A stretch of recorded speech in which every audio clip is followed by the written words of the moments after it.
আমার মতো একজন কম দামা মানুষকে আসার, বসার, কিছু বলার, কিছু শোনার সুযোগ দান করছেন। এই জন্য আমরা সবাই শুকরিয়া দান বলবো আলহামদুলিল্লাহ। এটা আমার আপনার জন্য কত বড় নিয়ামত। এটা যদি আমি আর আপনি ঠান্ডা মাথায় চিন্তা করি, তাহলে আমার মনে হয় যে এই নিয়ামতের শুকরিয়া আমি আর আপনি সেজদায় করে কিয়ামত পর্যন্ত যদি আদায় করি, শুকরিয়া আদায় করা শেষ হবে না। হাজারো ধনী ব্যক্তিদেরকে, আমার আপনার থেকে বড় ধনী, বড় শিক্ষিত, বড় বিদ্বান, বড় বুদ্ধিমান, তাদেরকে দাওয়াত দেওয়া হয়েছে, বিশেষভাবে দাওয়াত দেওয়া হয়েছে, কিন্তু আসার মতো সুযোগ হয় নাই। আমি আপনি অত বড় শিক্ষিতও না, অত বড় ধনীও না, বেশি বুদ্ধিও আমার আপনার নাই। দাওয়াত আমাকে বিশেষভাবেও আমাকে আপনাকে অনেককেই দেওয়া হয় নাই। একটু মাইকিং শুনছি, অথবা একটু পোস্টারিং শুনছি, বা আরেকজনের মুখে একটু শুনছি। এই শোনার দ্বারাই আমি আর আপনি চলে আসছি। তার মানে আমি আর আপনি আসি নাই, আল্লাহ আমাকে আপনাকে আনছেন। তারাও তো দাওয়াত পাইছি, বা আসতে তো পারে নাই। এখানে বুদ্ধির জোরে, বিদ্যার জোরে, পেশি শক্তির জোরে, ক্ষমতার জোরে আসার মতো কোনো সুযোগ নাই।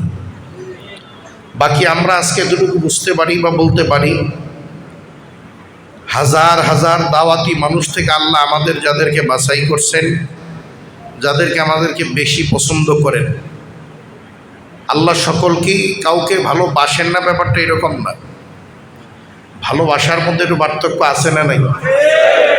আপনার 5টা ছেলে, 5টাকেই সমানভাবে আপনি ভালোবাসতে পারেন না, কথা ঠিক না ভাই? অনেকেই 2 বিবাহ করে, 2 বিবিকে সমানভাবে ভালোবাসতে পারে না। আপনার 10 জন বন্ধু আছে, সবার সাথে আপনার এক রকমের মহাব্বত না। আল্লাহ পাকের অসংখ্য মাখলুকাতের মধ্যে মানুষ সর্বশ্রেষ্ঠ।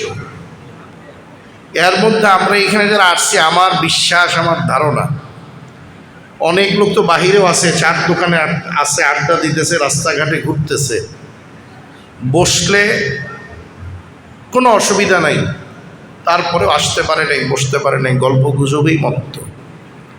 ভাই, চার দোকানটা কালকেও থাকবে, চা কালকেও খাওয়া যাবে, আড্ডা আল্লাহ হায়াতে বাঁচায় রাখলে কালকেও দেওয়া যাবে, কিন্তু এই জান্নাতি এই পরিবেশ, জান্নাতের এই বাগিচা কালকে কিন্তু এইখানে আর তৈরি হবে না, কথা ঠিক না? এই জন্য আমি যেটা বলতে চাইতেছিলাম যে আল্লাহ তার প্রত্যেকটা বান্দাকেই ভালোবাসেন। বাকি ভালোবাসার মধ্যে আমার মনে হয় আমাকে একটু বেশি ভালোবাসে। আপনাকে ওই ধারণা করে নিতে হবে আপনাকে একটু স্পেশাল ভালোবাসেন, নাহলে আপনি এখানে কেন, আপনার পার্শ্ববর্তী ভাই বাহিরে কেন, কথা ঠিক না? এই জন্য বলছি, শুকরিয়া কিয়ামত পর্যন্ত যদি আদায় করি, শুকরিয়া আদায় করা শেষ। এরপরে আল্লাহ তাআলা বলেন, লাইন শাকারতুম লাযীদান্নাকুম ওয়ালা ইন কাফারতুম ইন্না আযাবী লাশাদীদ। এটা কিন্তু আমার কথা না, চরমনের হুজুরের কথা না। আল্লাহ তাআলা বলেন, বান্দাবান্দি আমি আল্লাহর পক্ষ থেকে নিয়ামত পাইয়া নিয়ামতের শুকরিয়া আদায় করো। শুকরিয়া আদায় করলে নিয়ামত বাড়াইয়া দেব, শুকরিয়া আদায় না করলে ইন্না আযাবী লাশাদীদ, নিশ্চয়ই কঠিন আযাব দ্বারা তোমাদেরকে পাকড়াও করা হবে। নিয়ামত শুকরিয়া আদায় করলে বাড়বে, শুকরিয়া আদায় না করলে আস্তে আস্তে ছিনিয়ে নেবে, একবারে নিয়ে যাবে, এই কথা আল্লাহ বলেনি, কথা ঠিক না? আজকে আমি আর আপনি, আমরা যদি 20 বছর আগে, 30 বছর আগে ফিরে যাই, আমাদের প্রত্যেকটা বিষয়ই 30 বছর আগে যা ছিল এখন তা নাই। সাধারণত একটু খাবারের ব্যাপারে একটু আলোচনা করেন।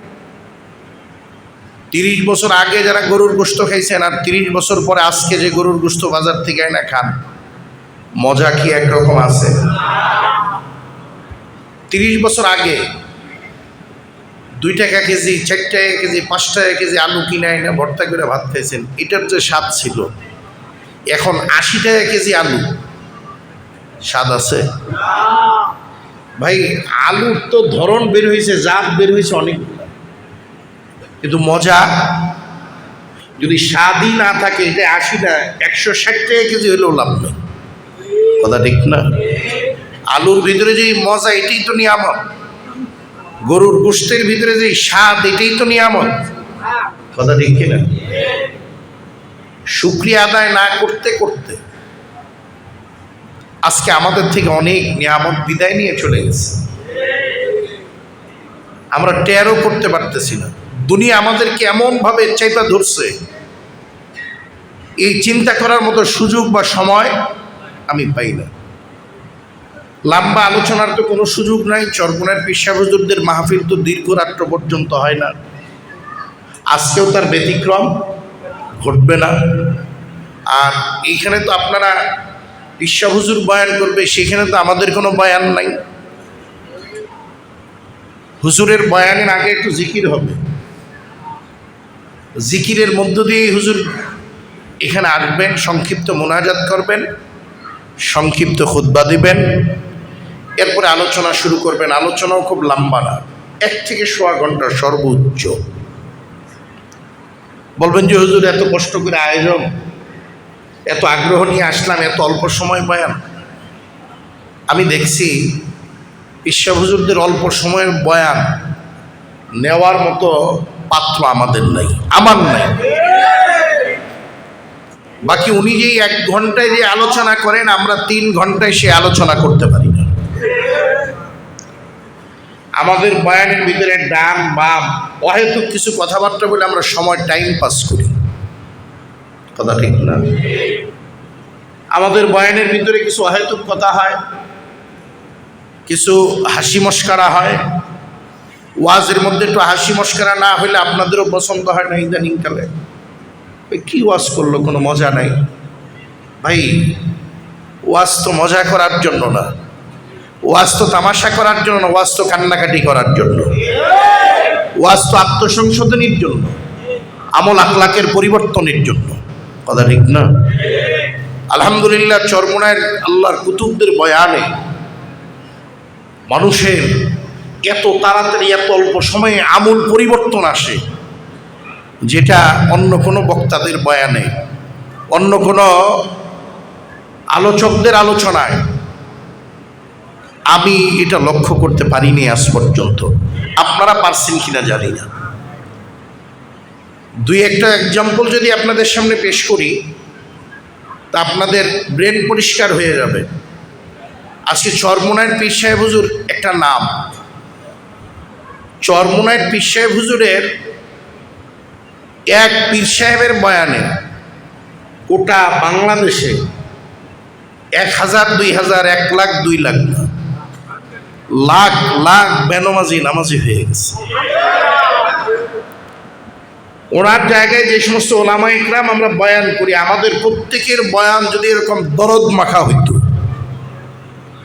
উম্মতের দরদ নিয়ে, ফিকির নিয়ে আমরা বয়ান করতাম, তাহলে আমার মনে হয় যে এই মসজিদ এখানে আছে, এরকম গোটা বাংলাদেশে যেই পরিমাণের মসজিদ আছে, এর থেকে আরো 5-10 গুণ মসজিদ বেশি করা লাগতো। কথা ঠিক না? বলেন যে হুজুর মসজিদে তো জায়গা হয় না, মুসল্লি তো কম না। ভাই নামাজির তো অভাব নাই। ঢাকা শহরে কোনো মসজিদেই জায়গা পাওয়া যায় না, এই কথা সত্য। এখন বাজারের মসজিদগুলোতেও জায়গা হয় না, কিন্তু ফজরের নামাজে মসজিদে আসলে দেখা যায় মুসল্লির কত সংকট।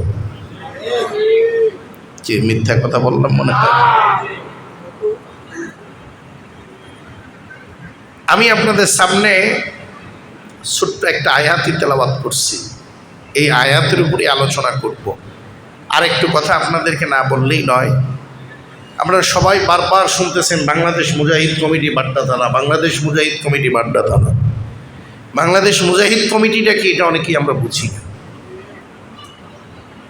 বাংলাদেশ মুজাহিদ কমিটিকে যদি আমি সংক্ষেপে আপনাদেরকে বুঝাইতে চাই, তাইলে বলতে হবে যে বাংলাদেশ মুজাহিদ কমিটি, এটা আল্লাহ ভোলা মানুষদেরকে আল্লাহর সাথে মিলাইয়া দেওয়ার এক সংগঠনের নাম। একটু বিস্তারিত যদি বলতে যাই, একজন চোরকে আল্লাহওয়ালা বানায় দেওয়ার সংগঠনের নাম বাংলাদেশ মুজাহিদ কমিটি।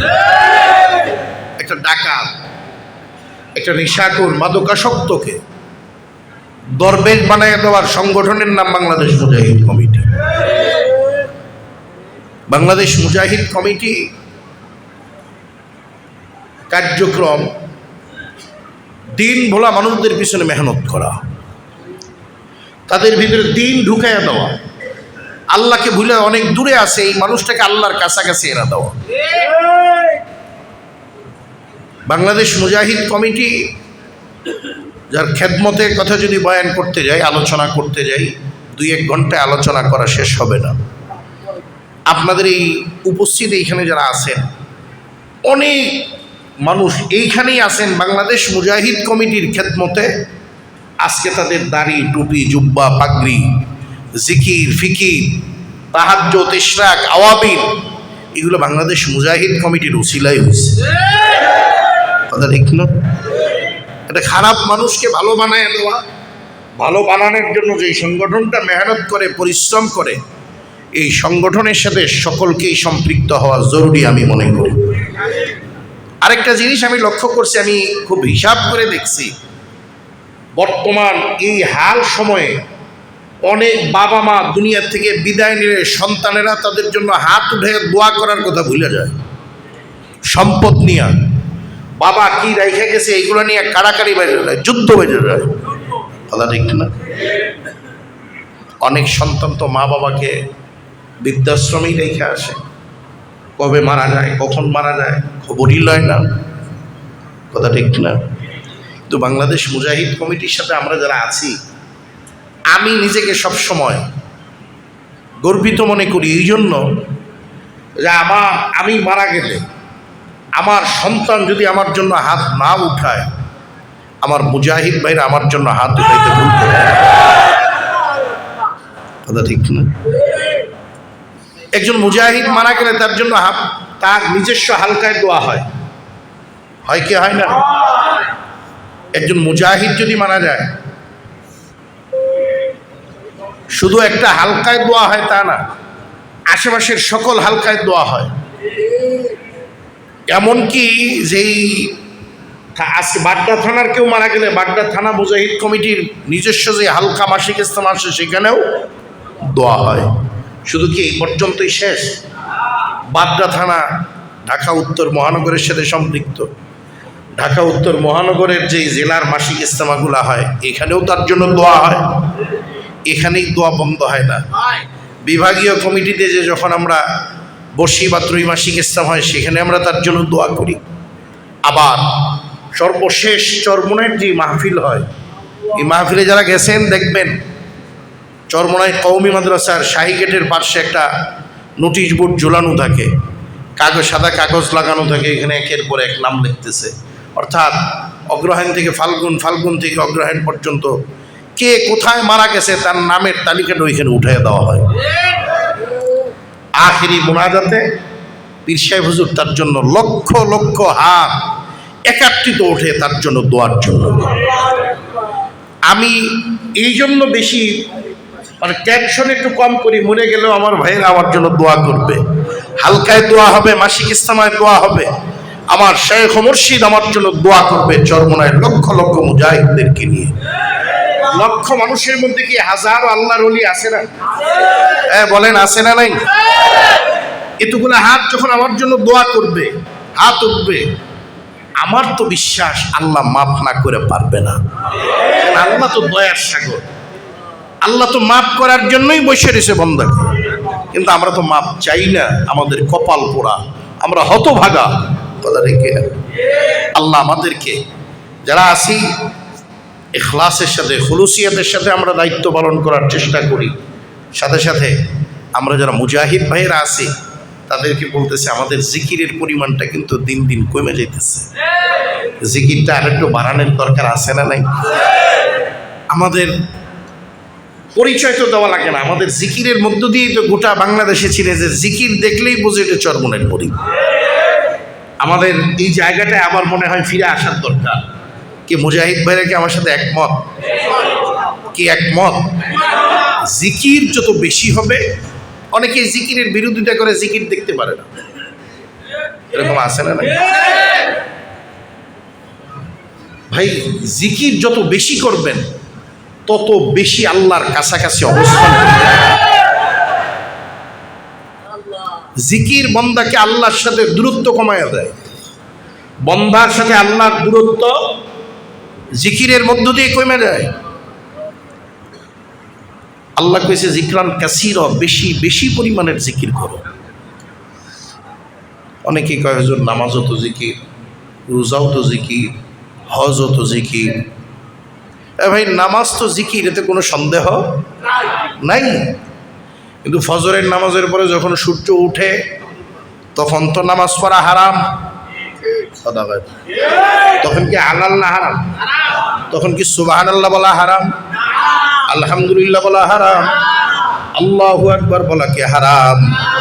লা ইলাহা ইল্লাল্লাহ বলা কি হারাম?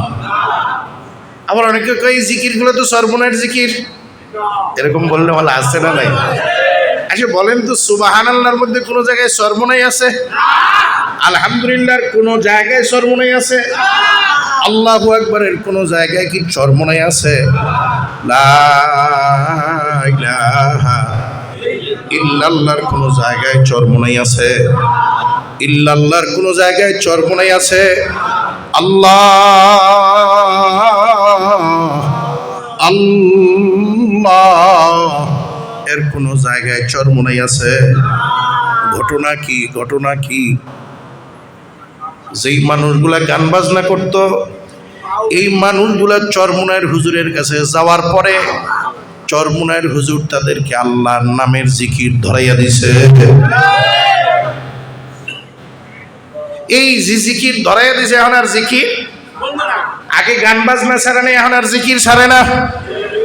জিকির বেশি করার কারণে অনেকেই বলে যে সর্বনায়ের লোক বা সর্বনায়ের জিকির।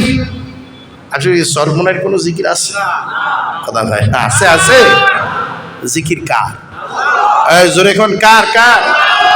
আর সর্বনায়ের মুরিদটাও তো সর্বনায়ের জিকির করে না, চরমনায়ের মুরিদটা আমার মাওলার জিকির করে।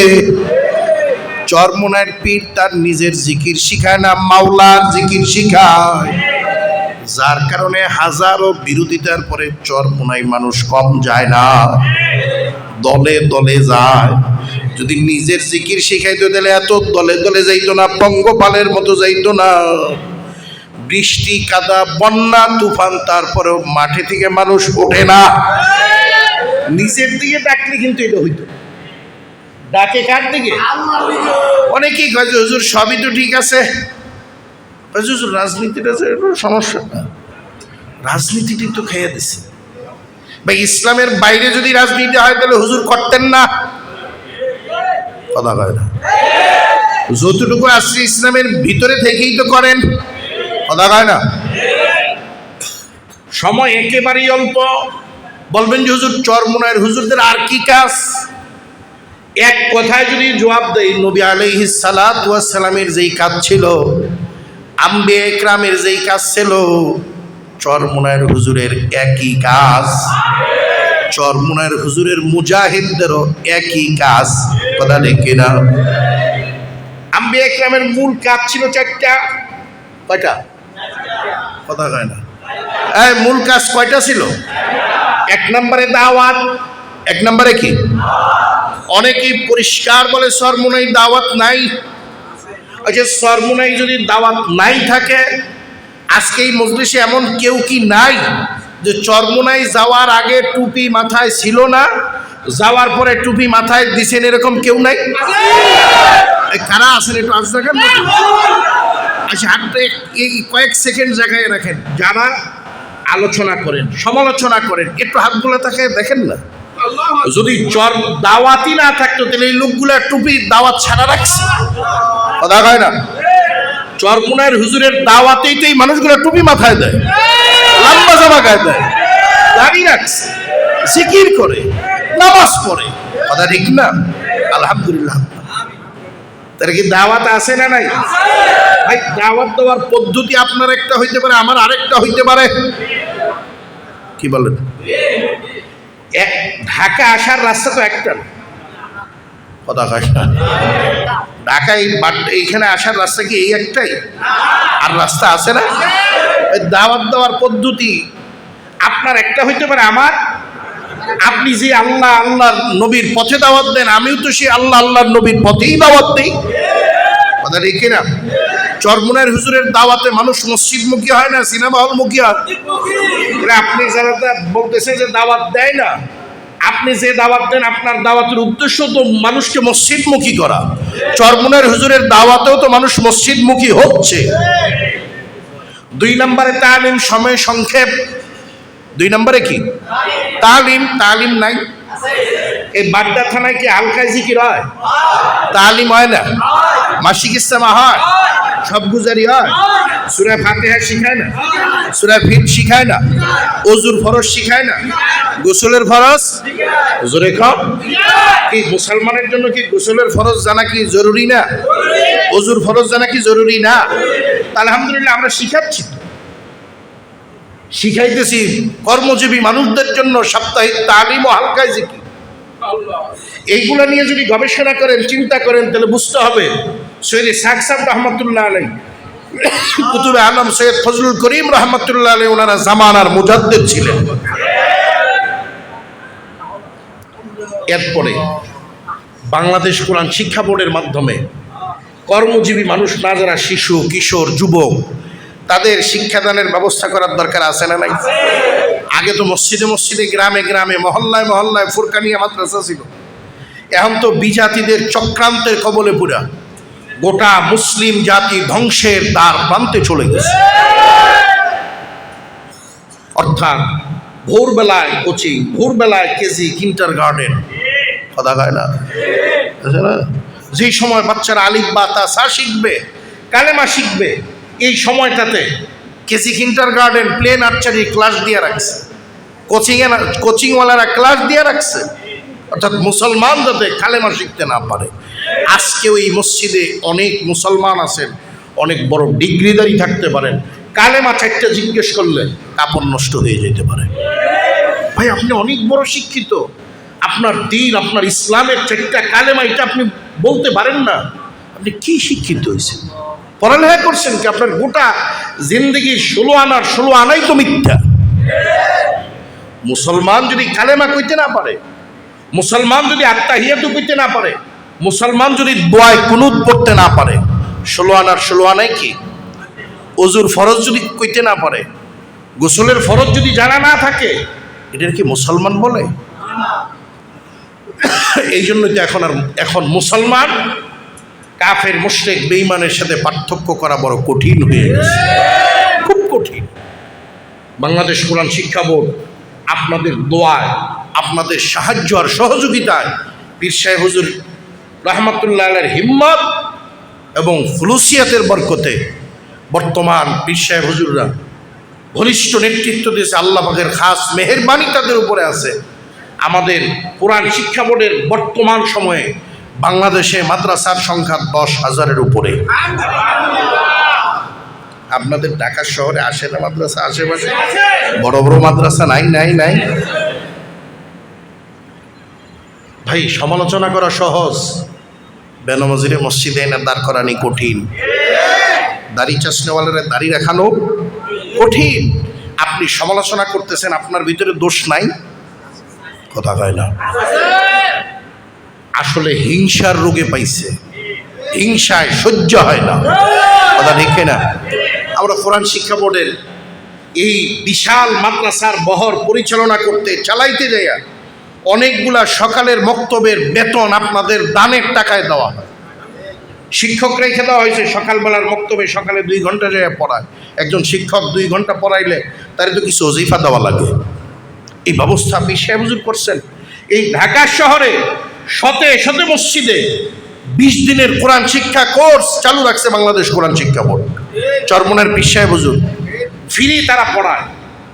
হাজারো আমাদের কাছে তালিকাও আছে, হাজার হাজার সাধারণ মানুষ, চরমোনার মুরিদ না, পীর সাহেব হুজুরের এই কার্যক্রম শুরু করার পরে, স্টার্ট দেওয়ার পরে হাজার হাজার সাধারণ মানুষ আগে আলিফ বা তাসা পড়তে পারতো না, এখন নিজেরা কোরআন শরীফ খুলে দেখে দেখা লাইনের উপরে আঙ্গুল রেখা নিজেরা কোরআনুল কারীম তেলাওয়াত শিখে গেছে। এটা কি অস্বীকার করতে পারবেন? তাহলে এই খেদমতের জন্য মুসলমান হিসাবে আপনার কোনো দায়িত্ব কর্তব্য নাই? কথা হয় না, আছে না নাই? আমরা বাংলাদেশ কোরআন শিক্ষা বোর্ডের একটা কালেকশন হয় হুজুরের বয়ানের আগে, এই হাজার হাজার মাদ্রাসাগুলা পরিচালনার আঞ্জাম দিতে টাকা একাই চরমনের হুজুর দিবে? মুসলমান হিসাবে আমার কোনো দায়িত্ব নেই, কোনো জিম্মাদারি নেই? অনেকেই হিংসায় বাঁচে না। আপনাদের দোয়ার বরকতে আমাদের এখন দাওরায়ে হাদিস মাদ্রাসা ৭০টার উপরে।